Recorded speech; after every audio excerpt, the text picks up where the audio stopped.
And it makes Haley, you didn't plug them for long enough. Yeah, it still happens. Okay.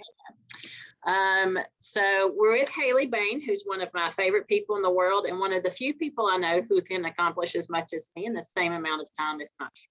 Haley is the outreach specialist for WCCI, and we'll be meeting, and I'll give her a list of 25 things. She does half of them before she even leaves the room, and the other half within superhuman natural time. So it's always exciting to be with her and to learn from all the things that she's learning. She's getting her MSW currently from Chapel Hill. So she's doing all kinds of cool, fun, new, and innovative, creative stuff.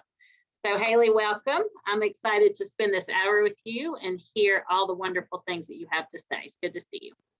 I'm excited to be here. Okay, so I'm going to share my screen. The presentation that I made is mostly just to try to keep my brain going straight versus like actually reading the whole thing. So let's see. While you're doing that, Haley, let me tell everybody, if you will, please, for us, if you'll put your name in the chat box so we can keep record of your attendance. And if you're not currently getting emails from us and would like to, if you add your email to your name as well, we'll make sure to put you on the list. Do y'all see the screen? You see it, right? I can, yes. Okay. So I'm super excited to be here. This has been something I've been doing kind of all semester in my classes and then things that I do like as a part of being part of WCCI. So I originally named this shifting the definition of self-care because self-care is kind of the term that everybody knows and that everybody uses. But Denise and I like to say personal wellness. So the official title is like personal wellness, but I put self-care in there because that's kind of what everyone else calls it. And I'm super excited to talk about it. I'm going to start by just kind of like a disclaimer that self-care is personal and wellness is personal to each individual person. The things that like I relate to or the things that I recognize may not be the same that everyone recognizes. And also I always put in a disclaimer that I'm not a mental health professional. I have no training in this. So this is all purely opinion and things that I've learned in classes or things that I learned in the workspace. But I just always want to put that disclaimer in the beginning. So I start with kind of like the how I got here, which is really interesting.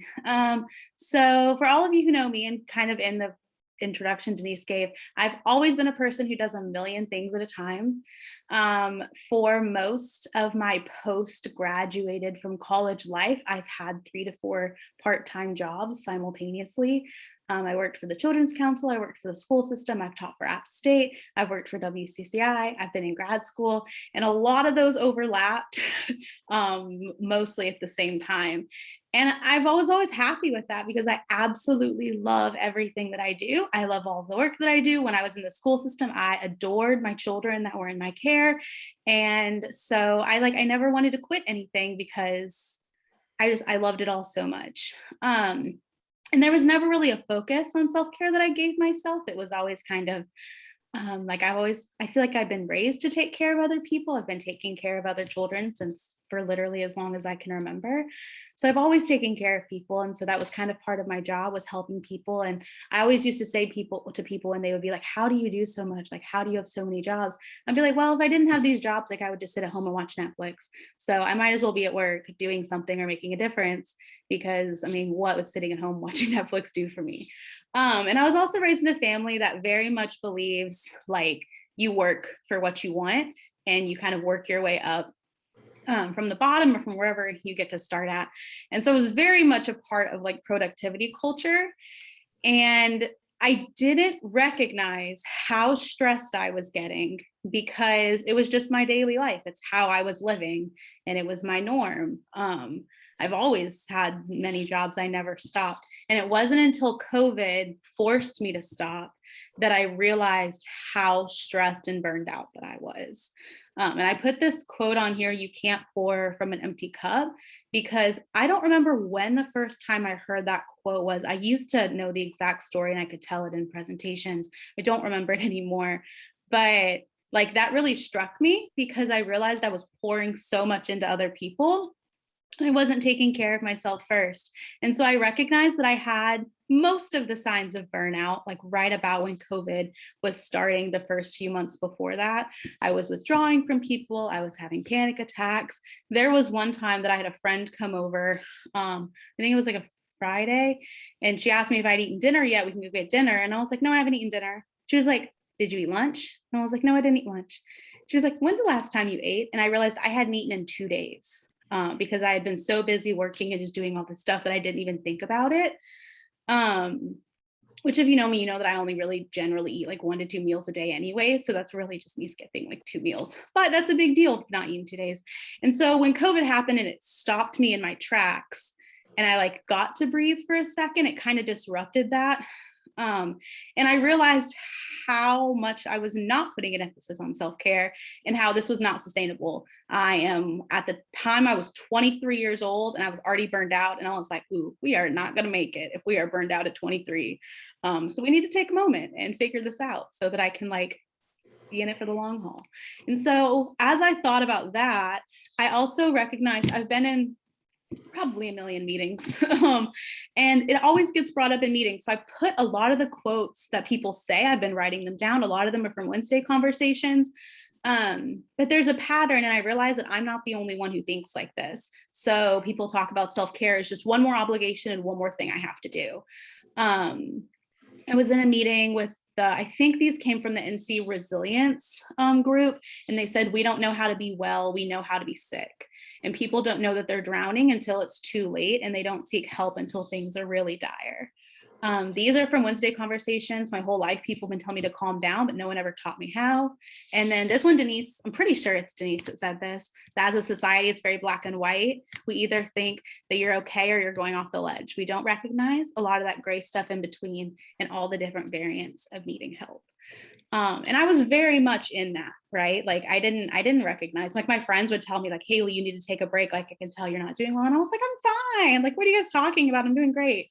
But it wasn't until I was like truly stopped that I recognized it. So that's when this whole like journey thing started.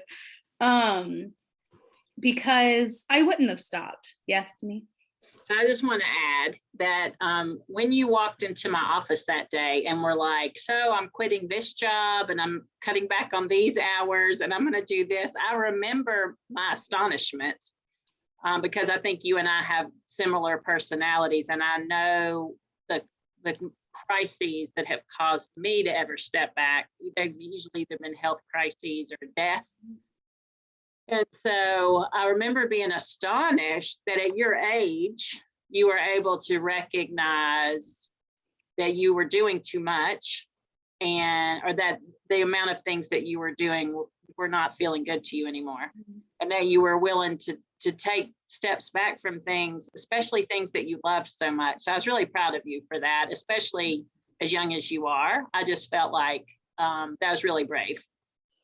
Thank you. That was one of the hardest like decisions, I guess, professionally that I've ever had to do. Because like I said, I love my jobs. Like I didn't want to stop doing them. And I didn't tell anyone that I was this stressed out because I knew that if I told people, they would be like, Haley, stop working. And that's not what I wanted to do. I wanted to keep working. So yeah, and I've always had like such a good support system. Like I've worked for organizations that prioritize self-care. Like I've had amazing supervisors. And so I knew that if I told them I was this stressed out, they would have been like, come on now, like, let's figure out how to restructure this. But it wasn't until I don't remember what it was that finally like made it all click in my head when I had to walk into your office. And I was like, oh, I can't do it all. Here I was thinking I could do it all, but I can't do it all. But yeah, so I recognized there's a pattern. And then so I was in my classes this past fall. I'm a first year MSW student. So I was in my first classes and we were talking about like internship and field placement and self-care. And they had us do a self-care assessment. And I've done these in many meetings before. And one of the first things I saw was take day trips or mini vacations. And I just kind of looked at them and I was like, if you were to hand this to someone who is like top of like they're not doing well, or you're to hand it to a single mom or a single parent or someone with multiple jobs, and the first thing they see is take many day trips or mini vacations, that's just not attainable. And there's so many levels of privilege in that sentence, because you have to have the time, the resources, and the job that lets you do it, to do things like this. And so I went through as many self-care assessments as I could find. And I kind of pulled out different parts from them that felt like not what I wanted self-care to be. So, or things that when people see it, they're going to be like, well, I don't have time for that. And it's how self-care gets pushed aside, right? Because not everyone can take day trips or many vacations. And like, for me, that is something that I do. Like, my friends and my family live all across the state of North Carolina. I've always joked that I think I have someone that I love in every major city of North Carolina. I have people in Fayetteville, I have people in Greensboro, Charlotte, Raleigh, like everywhere, Asheville. And so I've always joked. And so taking vacations is something that works for me. But if that's not something that would be attainable for someone, it was just for this to be the first thing they see when they look at a self-care assessment. Now it's like, oh my gosh, they would just throw this away. Like, they would not want to do anything with this. Another like idea that I had was, so there's like the different kinds of self-care. And so for physical self-care in my class, we had to rate which ones were like we were doing the best at, and which ones we need to work on more. And my best was physical self-care. And I realized that the reason my best was physical self-care was because I have health insurance and I have access to medical care when I need. And so it was saying, like, do you have medical care? Can you take time off? And again, there's so much privilege in that, because there are people who can't take time off when they're sick because they have bills to pay, or they have people to support, or they have, a million other life things happening, or people who don't have health insurance or can't do this. And so, yeah, I went through them and I just kind of pulled out all this stuff, engaging in physical activity like multiple times a week. And like, we know that that's amazing for you, but if you're working 2-3 jobs, or if you have children, if you have all these responsibilities, that might not be something that's attainable. Getting 7 hours of sleep. I know that when I was growing up, my dad was in the Army, and he also had like a little side business. And so he would wake up at like 4 a.m., 5 a.m. I don't know, I was asleep, but he would wake up before I woke up, and he would go to PT. He wouldn't get home for the day until like 8 o'clock at night. And then he would go in the garage and do his little side business until like, well, he would hang out with us for like until we went to bed, but then he would stay up until like 1, 2 in the morning and then wake up. So my dad would get like 2 or 3 hours of sleep, literally probably every night of his life, my entire time growing up. And so if I would have told him, like, Dad, you need to get 7 hours of sleep, he'd have been like, Haley, where's the time of the day? I don't have time to get 7 hours of sleep. And so I kind of just pulled all these things out. And then I also pulled out this one, I don't know if my mouse is seen, but it's right here, kind of like in the bottom right corner, because COVID has also like affected this, because when you can't see your friends and you can't see your family and you can't travel to see people, like that's another big piece of it.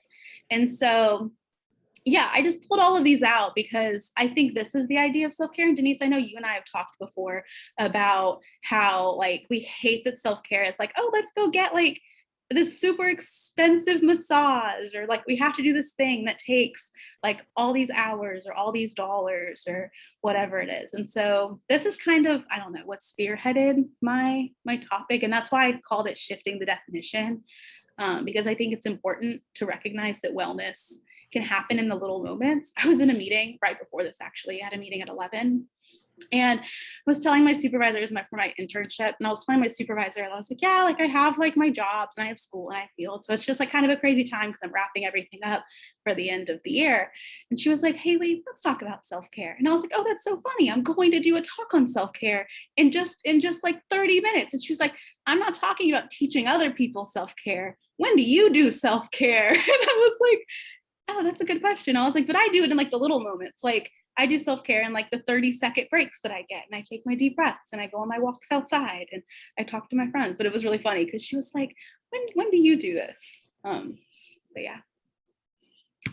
Okay. So we're shifting the definition. And then these are just like some little definitions. Hold on, these boxes are in my way. Okay. Like self-care versus resilience. So self-care, the top definitions I got from the WCCI Resilience newsletter, and the bottom one I got from the National Institute of Mental Health. But yeah, actions people say or do to make yourself reach optimal mental or physical health. That's kind of the self-care definition, or taking the time to do things that help you live well and improve your physical and mental health. Versus resilience, which is research-based strategies that actually have an effect on calming down the brain, rewiring your nervous system, because they're different, but I feel like people often think that they're interchangeable. So I wanted to add these definitions in here. I know that Susie always talks about how like self-care can be listening to music, but if your favorite kind of music is screamo, then that's not necessarily good for resilience because it's not going to calm your nervous system down. So I added those in here really quickly. And then this is the National Traumatic Child Stress Network. It's a lot of words, so I'll just summarize what it says. But I really like what they say about self-care because they basically say that self-care is 3 aspects. It's awareness of like being in tune to yourself, how you're feeling, how you're stressed, like what your thoughts are. It's balancing all the different areas of your life, like your work, your personal life, rest. And then it's connection with other people. So it's those relationships. So I know that relationships and connection is one thing that we talk about a ton in WCCI. It's a lot of words, but. And so my favorite question that Denise asks is, how do you know that it's time for self-care? And so I don't know if people want to talk or if like people come to Wednesday conversations, it's just noise in the background, but this is my favorite question that Denise asks. And so I know that it's time for self-care when I get irritable. That's always my like key is like when I'm a very patient person. So when little things start to bother me, I'm like, ooh, we might need to go take some deep breaths outside or something.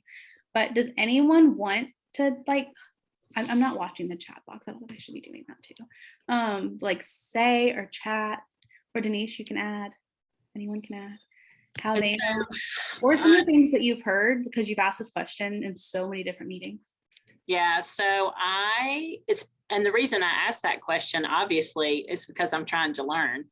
And so, because I'm not good at self-care or wellness. And I was talking to somebody today about being on a Wednesday conversation, Todd Carter. And I was telling him the third question. He's like, oh, no, you don't want me to answer that question because I'm not good at that at all. And I said, that's exactly who we want to answer that question because most of us feel like we could be strengthened in that area. Mm-hmm. And so I think some of the ways that recently I've become aware of, I need to take better care of my own needs. Little things, like you said, being impatient, like usually the cat walking across my laptop doesn't bother me at all. I just gently move her. But when I just want to like backhand her off my laptop, I know that my frustration tolerance is really low and that I'm not taking good care of myself. When I feel tired, when my worldview starts to change and I start to feel like, really, what is the purpose of all this? And this is all just a big fat waste of time. I know that I'm not well.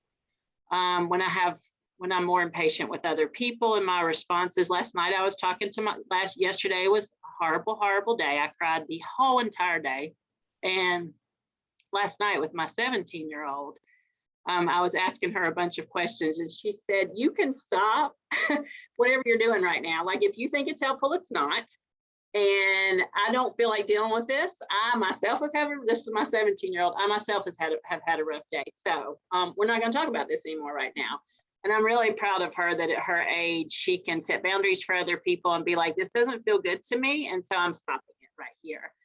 And so I was like, you know what? I'm going to bed. And I usually get like 6 hours of sleep. And last night I went to bed like an hour or two earlier than I usually do. So I'm becoming more and more and more aware of all the different ways that my body and my brain and my heart tell me you have neglected yourself for too long and you need to give yourself some attention. Mm-hmm.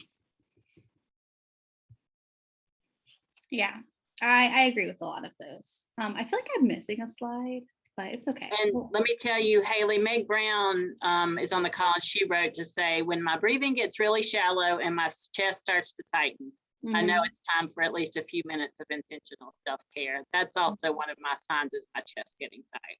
Yeah, I can feel it. Yeah, I feel it all right here. Like I hold stress right there. Because actually, this story probably doesn't fit in right here, but I really want to tell it. So I'm going to tell it anyways. So I have a 5-year-old sister. I have a 21-year-old sister too, but she is not in the story. But I have a 5-year-old sister. And so she's 5. So she gets like, when kids like don't want to go to bed, they start to get all wild. Or, just when they get a lot of energy, they get really wild. So she's like bouncing off the walls. This happened over Thanksgiving. She was like bouncing off the walls. And one thing that I do with her is I take deep breaths. And so I like grab her hands and I'm like, breathe. And so we take a deep breath in and then we take a deep breath out. And my sister called me. My 21-year-old sister called me.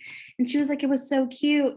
She was like, I was talking to Isabel and like she was kind of getting like all wild, and so I told her like to calm down a little bit, and I literally watched her because they were FaceTiming. She was like, I watched her go and I was like, oh my God, my 5-year-old sister is learning to take deep breaths. And it felt like the biggest accomplishment I think I've ever had in my entire life. The fact that I got this 5-year-old to like learn to take a deep breath, like when she's starting to feel like really, really anxious or jittery. And so that's how with Isabel, that's like with kids, I can tell that they need it when they start to get like really like off the walls. Or, I mean, kids show all these things too. When I was working in the school system, I could always tell when kids were starting to get anxious or when they needed to like remove themselves from the situation. And we talk about the hand brain model in a lot of them. And I always talk about how I had these 4 first graders who they needed a lot of like emotional regulation support just because they're first graders, and they also had a lot of other things happening in their life. And when I would hold up like the hand brain model sign, one time one of them was like, Miss Haley, I know that I need to calm down, I am removing myself. And they like started to walk away, and all I had to do was put up my hand, and they were like, I recognize that I need this. And it was really funny because like, yeah, kids can recognize these things in themselves too, which I thought was fun. Sometimes better than adults. Yeah. And sometimes they can help us recognize it too. Like when I would be working and the kids would be like, you feel like you need to go take a break. Like, you seem a little stressed out right now. You're stressing us out. Like, can you go breathe? And I was like, yeah, maybe I do need to go breathe. But yeah, I feel like there was more things I wanted to say on this, but my mind is now blanking. So we'll just move on. Does anyone else want to add anything? I'm not watching the chat. Should I be doing that? I got it. I'm watching it for you. Meg was the only person who wrote anything. We had a face with some kisses, so I think she agreed with Meg's comments, but no new comments. And so then this is something else that I put on here. This has been really helpful for me. It's the self-care wheel. This is also, I think, is an adaptation of the Olga Phoenix, I think is her name, self-care wheel for caregivers. But I found this really helpful. And this is actually, I gave this as an assignment in my classes for the undergraduate classes that I teach. This was an entire week of their semester was recognizing wellness in themselves. So they had to fill out a self-care wheel and choose like resilience skills that in the moment, like when they need a de-escalation strategy, like they could have one, just because I was never taught that in school. And so I think that maybe I wouldn't have reached the point of burnout if I had like recognized these things earlier on. So I think these are really helpful. But it's like the 6 different areas of self-care, and there's like some fluidity between them. But the physical, psychological, emotional, spiritual, personal, and professional. And then I have slides that like, I know y'all probably cannot read all those words because they're super small. I have slides that like break them down. Do we want to look at them, or do you want me to just like? I think we've got time. Yeah, I talk really fast. So I've tried to fix that problem in my life literally since the beginning, and it has never worked. Well, and the positive reframe for that, Haley, is that you have a lot to say. So you're just making sure you get it all in there. And I get really excited about stuff that I just like want to go and go and go. So physical, safe housing. This is the one that I said when I recognized that the main reason that this is like my number one type of self-care was just because I have access and I have like the privileges that I am awarded in my life. So it's like regular medical care and safe housing. And I do get enough sleep. I always prioritize sleep. That's like one thing in grad school that I think I'm the only person that does, because I will go to bed. Like that is the one thing about me is that like I will not stay up all night to write a paper. I will go to sleep. Because I know that if I don't get sleep, like everything else I do will just be less productive. So I always tell myself that like, okay, well, even if this is like something I need to be working on right now, like go to bed, you can do it in the morning. Like deadlines will always be there. It will be okay. I also drink a lot of water, which is my other thing that I always do for physical self-care, is that like anyone who knows me knows my water bottle is pretty much attached to my hip at all times. When I worked in after school, the kids would always joke because if I like went to walk them outside and I didn't have my water bottle, one of them would always grab it for me because they were like, we know you're going to need this. And so like they would bring it outside for me because they knew that like it had to come wherever I go. I like that there's so many things and there's such a wide variety of things, because some, like, I agree, some of these are because we have privilege. Some of these seem like just like a fantasy life to me, like I would love to try to do them. And some of them make me terribly anxious. So like getting a massage is all actually so far in the opposite direction for me, for my own personal self. Like my mom's addicted to them. The thought of it makes me seriously have a panic attack. So, and turning off my cell phone makes me so anxious that it actually doesn't feel like wellness to me, even though I know it should, and maybe one day it will. But for now it doesn't. So I like, somebody put in the comment of asking for nurture, which is very interesting because I have been working on asking for help just in the past like 3 or 4 years. And for years, people knew that I didn't accept help. Like, don't even bother to offer because I don't accept it. And then I got to a place where I would accept it. And then I got to a place where I would ask for it, which was kind of terrifying. And then I got to a place where I would ask for it and it wasn't scary anymore. And then I got to a place where I knew who would help me and what kind of help they would give me. So it reminds me of that comment from the conference when she said it's not enough just to say my door is open. Like, some people have to even be taught what a door looks like and how to get to a door, and then how do you get in the door once you get there. So I think sometimes some of these, especially for people from trauma, like asking for nurture, that could be so foreign. Like, why I agree it's such a critical part of being well. Some of these you might have to overcome your own trauma or learn how to do the things on the list so that you can do them naturally and regularly. So I think it's just interesting how many things there are and the variety of them. Yeah. And I think it's important. This is like not an exhaustive list. Like, there's so many more things that we could do for like physical self-care. Because yeah, that's a really good point, that some of these are things that I just like don't like not even that they cause me stress or anxiety, but it's just like acupuncture does not sound fun to me. Like, maybe it's fun to someone else, and like, y'all do you. I'm so happy for you. But to me, that doesn't sound like an exciting way to spend my time. And I completely relate to the turning off my cell phone, because my emails, I have to see them. Even when I go on vacation, like, it gives me anxiety to not know what's happening at work, which is probably my own thing I need to work through. But like, I like to know that, like, I don't know, I like to know that the people that, even if they don't fully depend on me, like people who might need me, like, have access to me if I'm there. I did on iPhones, they have like the sleep setting now, like where you can like mute all your notifications. And I did that for one night and woke up like panicked, because I was like, oh my God, what if like my sister needed to call me because something happened and like my phone like didn't let the phone call come through.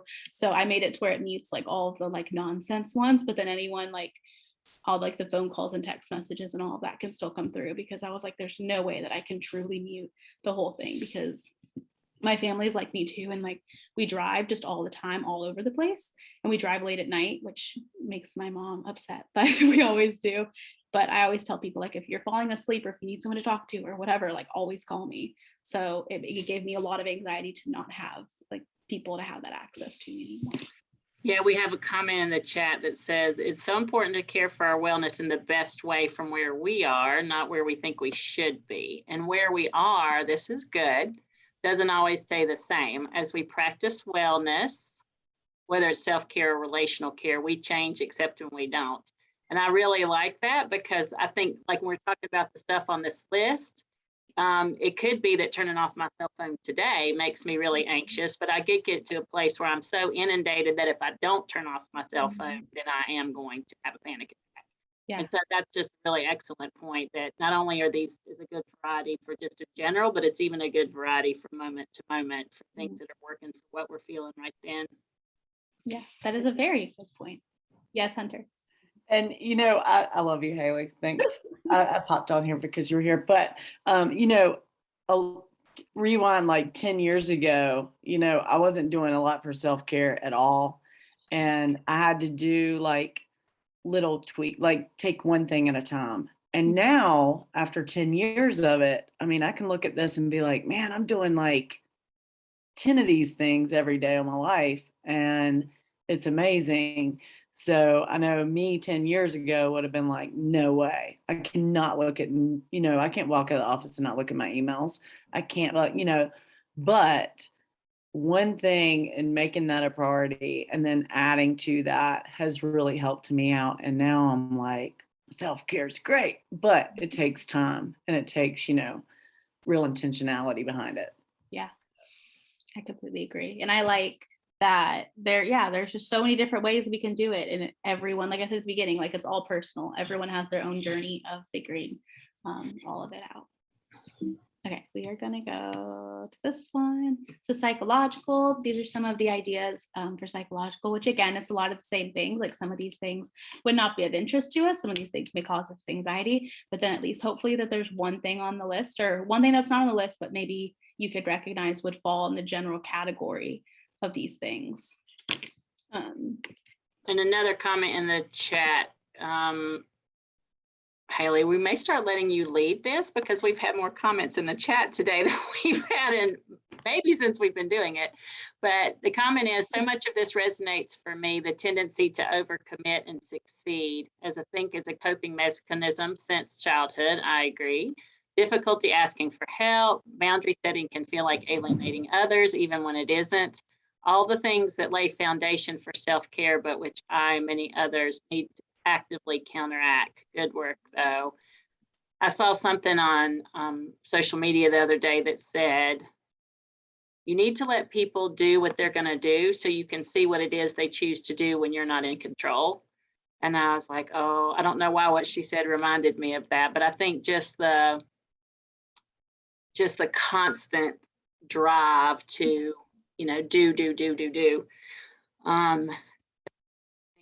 Other thing that made me think of was 2 days ago, I bought my 17-year-old a workbook because she's dealing with several different things. And I also got myself the same workbook so that we could go through it without me reading what she wrote. And so when I got it, I opened mine to the first thing and it said 100 things that cheer you up. And I went, 100 things? I was appalled that they wanted 100. I said, my daughter was standing there. I said, Grace, I don't know. I can't think of 3 things that cheer me up. And she was like, that's a serious problem, number 1. And number 2, maybe you just need to put some thought into it over time. Like you don't have to dash off all 100 standing here in the foyer of the house. And so I've been carrying around my little book with me. I think I brought it today. And it's been so magnificent because all these things that I just don't even see, I've been like, oh my God, write that down. There's a sunrise, write that down. And half and half in my tea, oh my God, write that down. And it's just been the most wonderful process of discovery, trying to figure out the 100 things that make me happy and cheer me up that until 2 days ago, I didn't even know there were 3 of those things. So it's been magnificent. That's my psychological wellness thing for the past few days. I love that. And it reminds me of a story when I was in undergrad. I was a senior and I am always, I'm not a morning person. Everyone who knows me knows I am not a morning person. And so when I have to make it places early in the morning, I am always literally running into the room like the minute I need to be there. So I was going to class. I think I had like a 9 a.m. class. So I got up, got ready, ran out the door, drove to class, and App State had no parking. Like I went to my parking lot and every single spot was full. And I remember thinking to myself, like, oh my God, my life is awful. Why does everything happen to me? And then I stopped and I was like, okay, that was dramatic. And it sounds like a fake story, but I promise it's not. I really did do this. But I told myself, I was like, okay, list 5 things that are like positive in your life right now. And so I was like, all of my friends and family are healthy and like, they're okay. Like I had gas. I made it to campus. Like I have access to an education. And like I forced myself to list off positive things, which is funny because it's not something I ever like do, like think about like you said, like the intentionality of like listing all the positive things, because in that moment I was like, everything is wrong. Like, why do bad things happen to good people? Like, what is going on with this day? Like all the forces are against me. But then I was just like, no, Haley, you are being dramatic. Like this is one small inconvenience in your day. You will be okay. And so, but it really did take me like literally having to stop my brain, because sometimes it'll like spiral, it'll do different things, but I really did have to like stop my brain in its tracks. So I'm so happy that you're doing that, Denise. That is such a fun activity. I'm excited about it too. And it's fun to like notice those little things like you don't ever, like pay attention to, or like just the little things that bring you happiness in little moments. I'm all for little moments. I always say like that's where my self-care falls in, is like the little tiny things I do. Like it's not the big extravagant trips, or it's not like the things I have to spend money on. It's the 20 minutes talking to my friend when I get home from class, and she got home from class and she tells me about this amazing thing that happened to her during her day. And it's like all of these different things. Hunter, were you going to say something else? Yeah, it's, another thing that I started, I don't know how many years ago, is mindfulness every day. And that really helps you realize the good things and be able to switch your mind. Like when you're having a negative thought, like, you take a sip of your coffee, you're like, God, this coffee tastes good. And it switches it like that. And those types of things that you can do to realize those 100 things that you love can actually like shift it immediately to something good. Like Haley was doing those 5 things, like immediately, like if somebody cuts me off or whatever, first I'm empathetic with them. They could be going to an emergency. They could need to use the bathroom, but then I'm like, what's a good thing? I mean, it doesn't even have to be related to that at all. It can be something very tiny, like I love that lotion smell on me. Like everything that I do, like I'm washing my face, I'm smelling the soap. It smells so good, so it's not like this continual cycle thing. And Hunter, I want to tell you something since you're on here, and then I'll read 2 more chats. And that is, I'm a Facebook lurker. I don't post, but I read other people's stuff, like usually when I'm in the bathroom at a stoplight, and I don't have the patience to sit there and intentionally.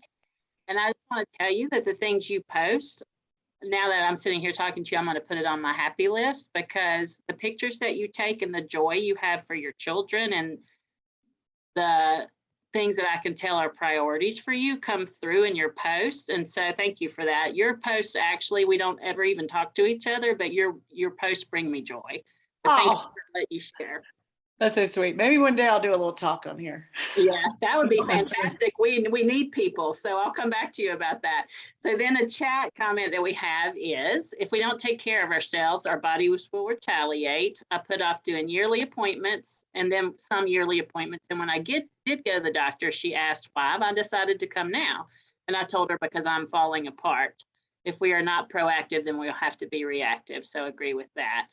And then another comment about loving the intentional practice of delights. Yeah, but I think that these are all like such good points, because I think that, at least in my opinion, the general structure of society is not set up to promote all of these things, right? Like it's set up to promote, like we do all these things and we work and we have like these responsibilities, and like it's just not something that like was necessarily emphasized like when I was growing up in schools, or it wasn't like emphasized like just all these places. And so it really does take the intentional like thought change, or like just like noticing where those differences could be, to get to the point where, yeah, you're like Hunter and you can like recognize in all these little moments, or you're taking like the moments to recognize that your tea is lovely, or that you love the sunrise. I know that when I used to go to holiday snow day, I would sit out in my car for like 30 seconds and watch the sunrise, because I could never be at that school at 7 a.m. I was like, oh, why am I here for this?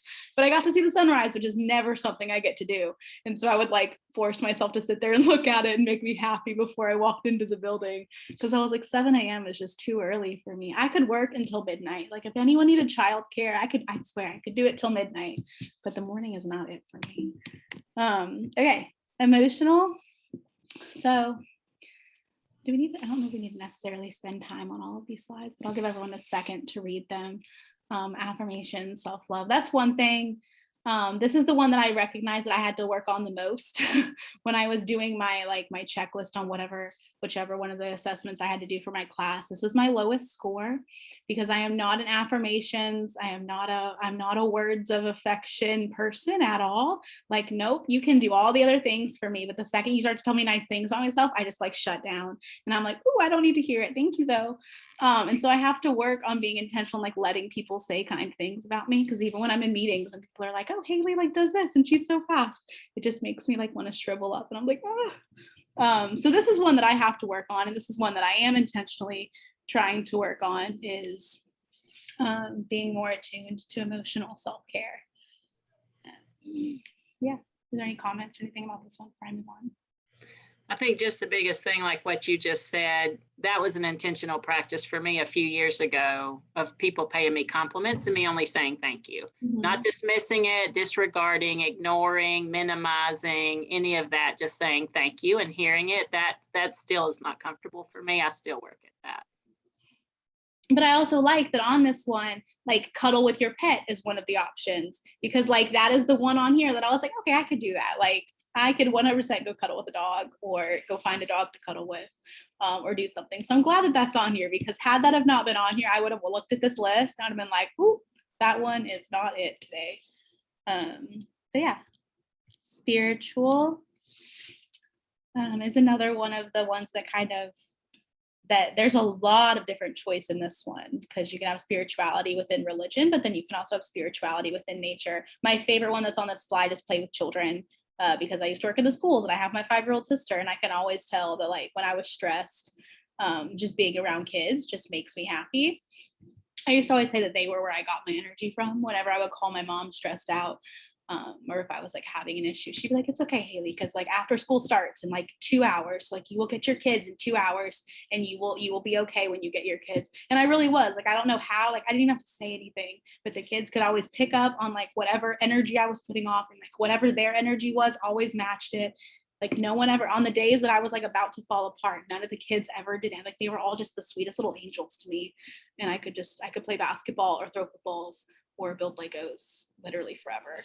So that's my favorite one that's on spiritual, is play with children, because there's just such a like innocence when you play with kids. And then personal.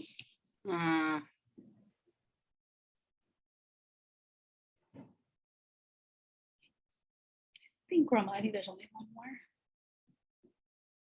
That list terrifies me, Haley. I'll just be honest with you, that as soon as that came up, I was like, oh my God, there's all my triggers. So I will have you send this to me later. So I know, Summer, I'm with you. Like I read those first two and my brain literally locked up in my head. I was like, oh, I'm going to have a panic attack on the spot. So clearly, those are things that I can start looking into, which this week has been about trying to figure out who I am. So that's on that list is interesting to me. Candace wants cookout and milkshakes to be added to your list. Speaking of milkshakes, Candace, every year my thing has been Thanksgiving vacation. I go to Chick-fil-A and get a peppermint milkshake, and it's just like, one of my things. But I have been diagnosed diabetic. And so this year I went trotting off to Chick-fil-A to get my milkshake for Thanksgiving vacation. And they strangely were they're like, yes, we do have those, but we're out of every ingredient that we use to make them. So come back in a couple days. So in the meantime, I thought I'd look up the nutritional value, and it was like 3 times my limit for a day, carbs and sugar. And so if I got one, I couldn't eat or drink anything else for 3 days. And I was like, well, that seems excessive to me, but I did mourn. Definitely, I went and bought sugar-free vanilla ice cream and sugar-free peppermint candy, and not even close. So I'm all for Candace's milkshakes. Y'all go have one for me. And the last one is professional. And this is the one, I know I said emotional was the hardest, but this is the one, emotional is the one that I think I do the least. This is the one I struggle with the most, because I am such an overtime, such a wants to help everyone take on the extra projects. And in saying this is not an invitation for all of my bosses to be like, Haley, you should take a step back. I don't want to take a step back. And that is that coming through. Because I still I don't know. It's like, it's where I find, I don't know where to like necessarily situate myself yet. And I think that like you're saying, I mean, I took my time off back in that, I think it was like August. It was when the school year was starting. So I remember I was doing all my stuff for my classes and I was getting after school ready. But yeah, recognizing that was really, really hard in myself. And I think that I've gotten to a much more manageable level. I feel like I'm in a much more manageable level. And maybe even if I'm still at the same level, I've prioritized self-care enough to balance out like the stress that I may feel due to my jobs. And so at least now it's like, a give and a take. So it is that we're on. One chat comment was that this is the one that she struggles with the most too. Overcommitting is her specialty. And it reminds me of Karen Hayes did a connection corner at the start of a WCCI meeting one day. And she said, I'll just be honest, I'm a doer, and doing is what makes me feel the most well. And I thought about that, and I thought, it's not necessarily the act of doing, although sometimes we're so out of touch with what's going on with ourselves that we can be overdoing and not even knowing it. So it's not, to me, what I learned through that, it's not the overdoing, it's not the doing. Mm-hmm. it's what's connected to that of resentment, exhaustion, feeling like a victim, feeling put upon.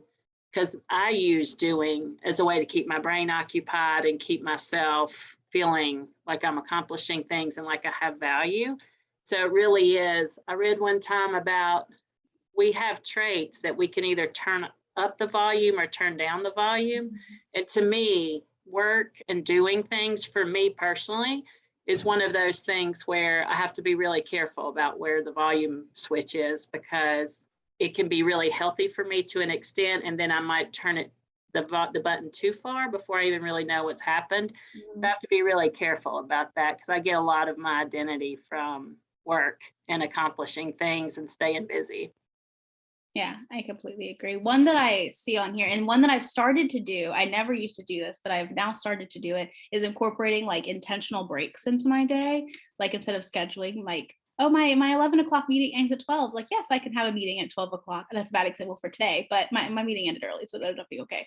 But scheduling breaks between meetings, or scheduling breaks between when I have to shift between things.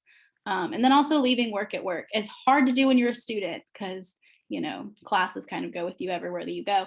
But for work purposes, that was one thing I was always really intentional about trying to do, was making sure that I didn't bring things home, or that I didn't work from home. And if I was working from home, that I was counting my hours in a way that I was able to be working from home.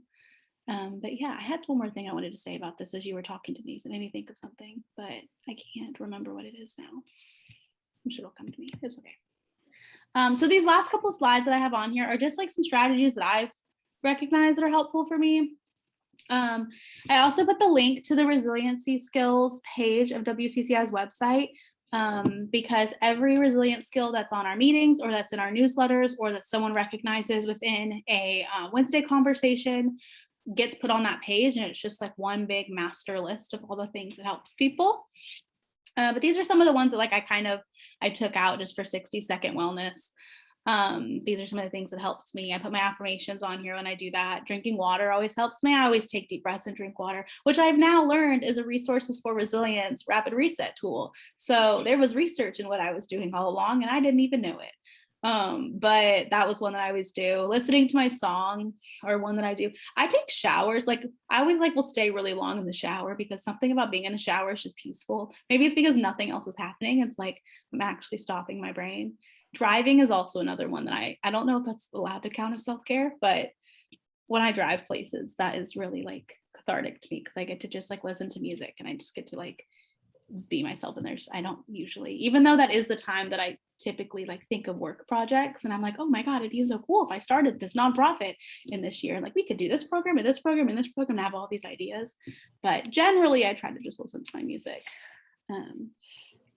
So those are a couple of those, and I'll go to the resilience page if we have time at the end. And then I also put this in here because it's December and it's the holidays, and I was trying to look for like a good reputable source, and I found that NAMI put out some stuff, and they had the statistic that 64% of people with mental illness report holidays make their conditions worse, just because of all the additional stressors and pressures of the holiday seasons.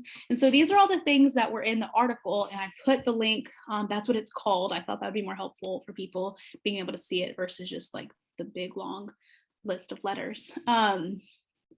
But just these are a couple of the things that they kind of offered would be helpful as we approach holiday seasons. Just, I mean, everyone has different connections with family or different connections with holidays, and sometimes holidays bring up other feelings if you've had different traumas or different things happen over the course of years. So holidays can be a really happy time, but it can also be a really like harmful time for people. So I wanted to pull something out that could be supportive in that as well.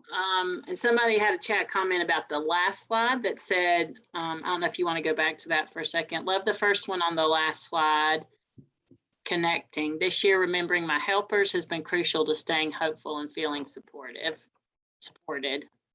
I think that's Jen Warren. Wasn't that Jen Warren who did that at the connection thing for resilient skill? I feel like, I can get one.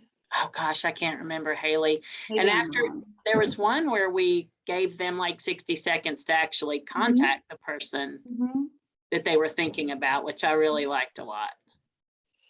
Thanks for going back. You can go back for it again. I And agree. the other one I wanted to say on this one is I think it's your favorite. It's my favorite too, but it's the one where you like tap into a memory and you go through all the senses of a specific memory. That's one that I also do a lot. Yeah, it's my favorite. That brings me so much peace. And it's a good reminder about holidays, and just the different memories that I know. I was thinking about 12 things at once. My favorite thing used to be decorating for Christmas, and I would do it over Thanksgiving vacation. And then when my son left for college, I almost didn't even put up a tree. I guess this was 4 years ago. And my daughter, who was 13 at the time, came marching in the room and said, "We are still doing Christmas here." And so like 3 days before Christmas, I went and got a tree. And then the next year, still felt really sad because the tree was everything, anybody with a kid, everything your child's ever made that you saved goes on a Christmas tree. And so the next year was still like a couple weeks. I went to wrap presents a couple weeks before, and I was like, I guess we need a place to put presents. And I went and got a tree just to have a place to put presents. And then this year, things are really sad and stressful. And I was like, it's going to make me happy. Going back to what Mary said about different things work at different times. Like, I need to decorate for Christmas. I need lights in the house. I need bright colors and things that are cheerful. So this year I decorated over Thanksgiving. Again, I felt like I had a little bit of myself back, but also it just brought cheerfulness into the house. So now I go in and plug in my tree right when I come in from work at 4 o'clock. And it makes me very happy. Oh, that's already on my list, by the way, things that make me happy. So, but for many years, the holiday Christmas was a real trigger for a lot of great, deep grief. Yeah. And I think for me, I also love decorating for holidays. Since I've moved out and it has become my responsibility, I've learned the stress of decorating. And I don't even put up that many decorations. It's like one tree and like a couple random things in my house, just so that I can say that it's in the room. But one thing I was talking to a friend about was I was like, oh my gosh, now that I live in Chapel Hill, I'm not going to get the whole like watching a movie with the Christmas tree lit up and it's snowing outside. I was like, I'm going to lose that. And I got so sad for a second. I was like, does it snow in Chapel Hill? And they were like, it's not going to snow in December. Like if it snows, it'll snow in like January or February. I was like, oh my goodness. And so, yeah, I don't know why the story again came to my head. Triggers. My last slide was just, I don't know, what's helpful for y'all? Like, does anyone want to add anything or things that you do maybe in the community or in your workplace or family, personal life with children? Any ideas anyone has? Offer helpful spaces or just share literally anything you'd like to share. I think my biggest thing lately, and I put this actually on our Facebook page last night. I watched a video yesterday that I sent, or just a couple of days ago, that I sent out to everybody called Breathe to Heal. And he was talking about intentional breath work. And at the end, he said that when people are sad, we shouldn't try to cheer them up, that we should say, this is going to really hurt a whole lot for a while, and I'm not going anywhere, and we'll do this together. Mm-hmm. And I just think of all the times that I've been in pain and people said things that really just increased the pain, or that other people have been in pain and I've struggled to know how to help them. And I really think part of my own wellness is going to be, there's a thing, I think it's called Desiderata, that talks about just sitting with people mm-hmm. when they are hurting. And so hopefully, I'm hoping that I can do a better job of that for my own wellness, and that it comes back to me for my wellness as well. So that's one thing that I want to become more comfortable with, is just sitting with pain, my own and other people's. Yeah, that reminds me of two things, actually. One is the Brene Brown sympathy versus empathy video, where it has those animals, and it's like the enactment of being able to basically sit with people. It's do you shout from the top of the hole, or do you actually go down in there with them and sit? Oh, wow. And so that's exactly what that sounds like, and that's one of my favorite videos. But then also toxic positivity, which is something that I've been working on for a really long time, because I was always the person that, like, I would always be like, no, like good vibes, like it'll all be okay, like it'll all work out in the end, like everything always like happens for a reason. And like I used to say things like that, not to people like in grief, but like that's just like always been my mindset of like everything gets better, like everything happens, and like all of these, just seemingly very positive things. I like to think of myself as a relatively like positive, bright side of the like bright side person. There was a time in my life where I was not like that and I only saw the bad side. So now I like exclusively try to see the good in things. That's something I do for my own wellness, but I'm on like the journey of recognizing that's not everyone's place. And so like I don't always need to recognize the good in things and do the silver lining. And that was something that the Brene Brown video also says, is like anytime you say the words at least, it's probably not something you'd be saying in the moment.